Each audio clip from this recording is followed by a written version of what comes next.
কোনো কিছু হতো বা আমি কোনো কিছু হতাম, এটাকে ইংলিশে আমরা ২ ভাবে বলতে পারি। একটা হচ্ছে would be আর একটা হচ্ছে would have been। কিন্তু কোনটা কোন সিচুয়েশন এ বলতে হয় আমরা অনেকে ভুলে যাই। তাই আজকের ভিডিওতে শিখব কখন would be হয় অ্যান্ড কখন would have been এর ব্যবহার করতে হয়। সো ওয়েল, হ্যালো এভরিওয়ান, আসসালামু আলাইকুম। Welcome back to my YouTube channel English with Hasnaina. I hope you all are doing well by the grace of Almighty Allah. Let's dive into the video. ফার্স্টে আমরা দেখব would be কখন ব্যবহার করতে হয়। Would be সাধারণত আমরা ব্যবহার করব যখন আমরা বর্তমান অথবা ফিউচারের কোনো ইমেজিনারি সিচুয়েশন নিয়ে কথা বলি বা কল্পনা করি যদি এমন কোনো কিছু হতো। তাহলে কোন টাইমে কল্পনা করছি সেটা হতে পারে প্রেজেন্ট, এখন, অথবা ফিউচার। ইমেজিনারি, ওকে, আমি কি করছি, কল্পনা করছি। সেটা ভবিষ্যতে গিয়ে সত্য হতেও পারে, বলা যায় না। যেমন, আমি যদি সমুদ্রের কাছে থাকতাম জীবনটা আরো শান্ত হতো। এটা আমি কি করছি, কল্পনা করছি। কোন টাইমে, প্রেজেন্ট সিচুয়েশনে আমি অতীতের কল্পনা করছি যে আমি যদি সমুদ্রের কাছে থাকতাম জীবনটা আরো কি হতো, শান্ত হতো। সেখানে আমরা would be এর ব্যবহার করতে পারি। আমরা জানি বি হচ্ছে একটা ভার্ব যার মানে হয় হওয়া, থাকা। তাহলে এখানে আমরা কিভাবে বলতে পারি,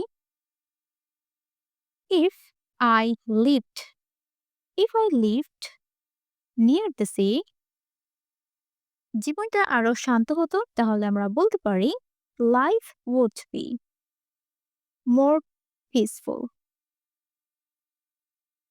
ওকে, এখানে দেখেন কি ব্যবহার করা হয়েছে, আই লিভড পাস্ট টেন্সটা ব্যবহার করা হচ্ছে। কেন ব্যবহার করা হয়েছে? কারণ এখানে আমরা কি করছি, কল্পনা করছি, এটা কিন্তু রিয়েল স্টেটমেন্ট না। সেক্ষেত্রে আমরা কি করব, ফার্স্টে যেহেতু এগুলো হচ্ছে একটা কন্ডিশনাল সেন্টেন্স, আমি কোনো কিছু হতাম, কখন হতাম, এখানে অবশ্যই একটা শর্ত অ্যাড করতে হয়। সেক্ষেত্রে এখানে শর্ত হচ্ছে যে আমি যদি সমুদ্রের কাছে থাকতাম, দেন ইফ আই লিভড পাস্ট টেন্সে হচ্ছে বলে অনেকে আমরা চিন্তা করি এটা একটা পাস্ট সেন্টেন্স, বাট আসলে এটা প্রেজেন্ট সিচুয়েশনের একটা কাল্পনিক sentence. Okay, if I lived near the sea life would be more peaceful. Then আরেকটা, আমি ডাক্তার হতাম যদি মেডিসিন পড়তাম।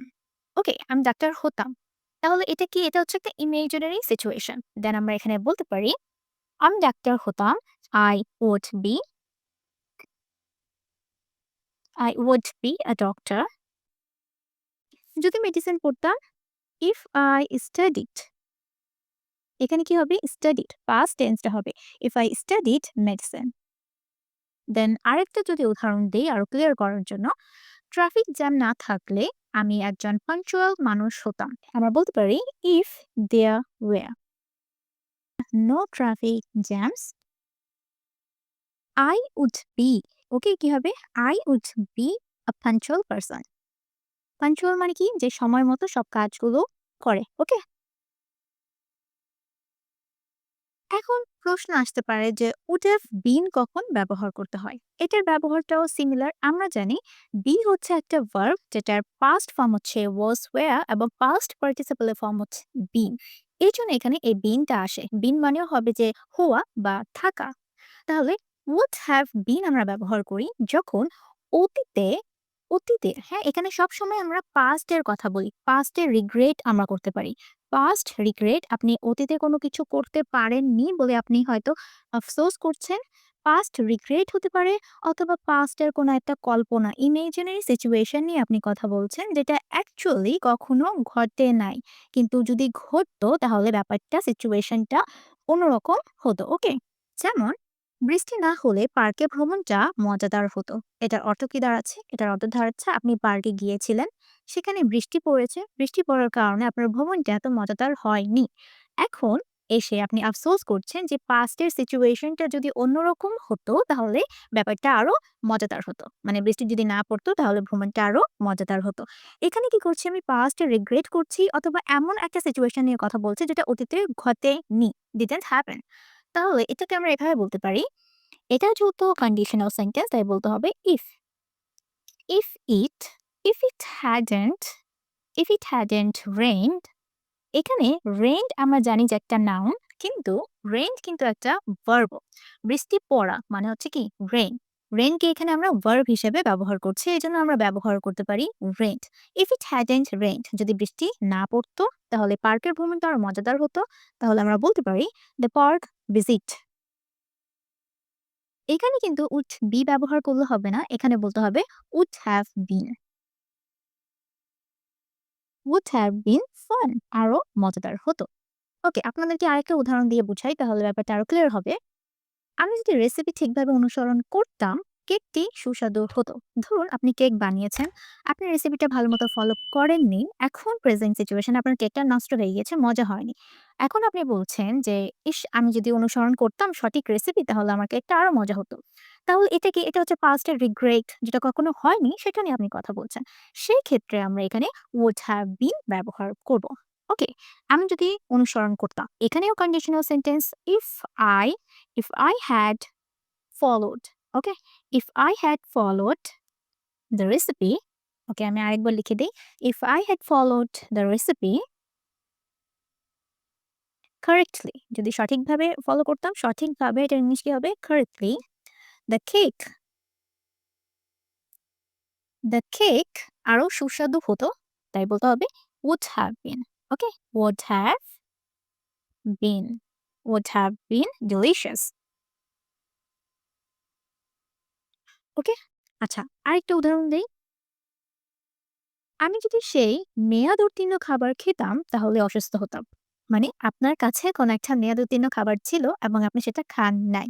এখন আপনি বলছেন যদি আমি খেয়ে নিতাম তাহলে আমি অসুস্থ হয়ে যেতাম। এই যে পাস্ট রিগ্রেট, এখানে রিগ্রেট করছি না। আমি একটা ইমাজিনারি মানে আমি কল্পনা করছি যে এরকম কোনো একটা ঘটনা ঘটতে পারত কিন্তু ঘটেনি। তাহলে সেক্ষেত্রে আমরা বলতে পারি আমি যদি সেই মেয়াদ উত্তীর্ণ খাবার খেয়ে নিতাম। If I had eaten If I had eaten that expired food, তাহলে আমি অসুস্থ হয়ে যেতাম। তাহলে বলতে পারি I would have been sick.